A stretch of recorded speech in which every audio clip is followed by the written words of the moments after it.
বুটের ডাল রান্না করব। বুটের ডাল রান্না করার জন্য এই যে প্রথমে পেঁয়াজ দিয়ে তেলে হালকা ভেজে নেব। এই যে হালকা ভাজা হয়ে গেছে পেঁয়াজগুলি। এখন আমি মশলা দিয়ে দেবো, আদা রসুন মশলা দিয়ে দেবো। তার সাথে পানি দিয়ে দেবো।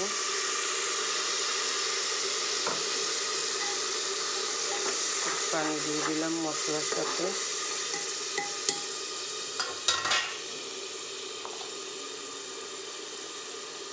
তারপরে এই যে মরিচের গুঁড়ো দিয়ে দেবো।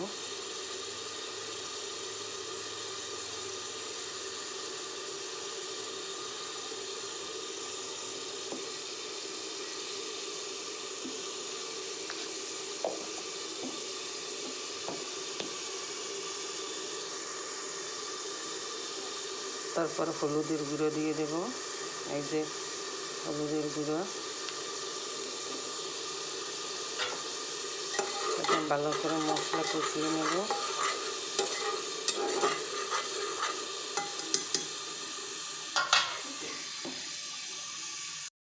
তারপর জিরের গুঁড়ো দিয়ে দেব। এই যে জিরের গুঁড়ো দিয়ে দিয়েছি। আজকে মাংস দিয়ে বুটের ডাল রান্না করব। তারপর অল্প একটু মাংস ছিল, গরুর মাংস, সেটা দিয়ে দেবো। এই যে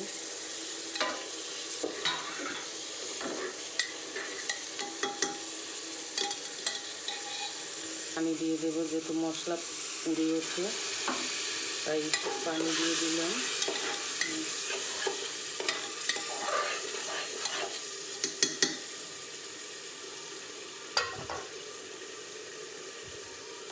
লবণ দিয়ে দেবো স্বাদ মতো, যার যতটুকু প্রয়োজন লবণ দিয়ে দিলাম। তারপর এই যে আলু দিয়ে দেবো।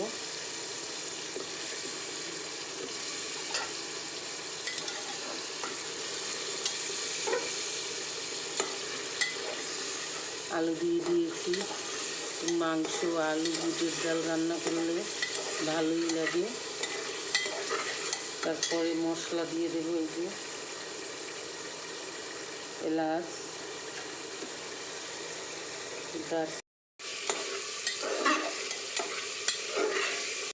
এই যে কি সুন্দর দেখুন কালার আসছে। মাংস কষানো হয়ে গেছে। এই যে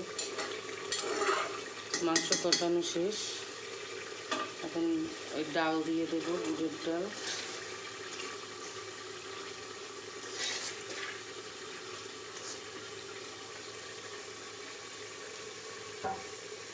বুটের ডাল দিয়ে আবার কষিয়ে নিচ্ছি।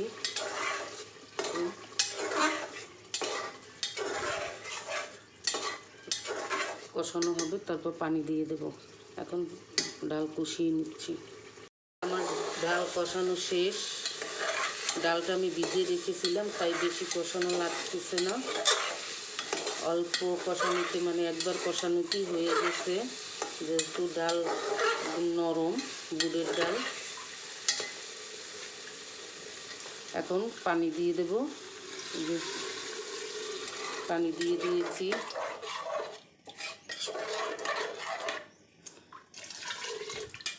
পানি দিয়ে দিলাম। সব মশলা তো আগে দিয়ে দিয়েছি, এখন পানি দিয়ে দিলাম। পানি দিয়ে ঢেকে দিব। যে পানি দিয়ে ঢেকে দিচ্ছি।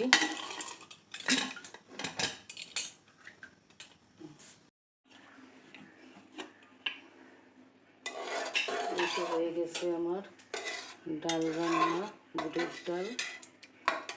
যে বুটের ডাল, গরুর মাংস, আলু,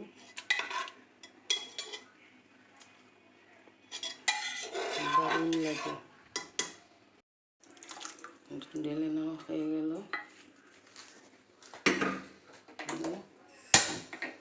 একটু জাল দিয়ে নেব। এই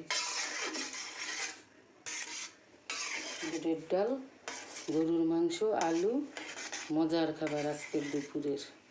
মাশাআল্লাহ, কালারটা কি সুন্দর। বুটের ডাল কিন্তু একদম গলে গেলে ভালো লাগে না, তাই দেখেন একটু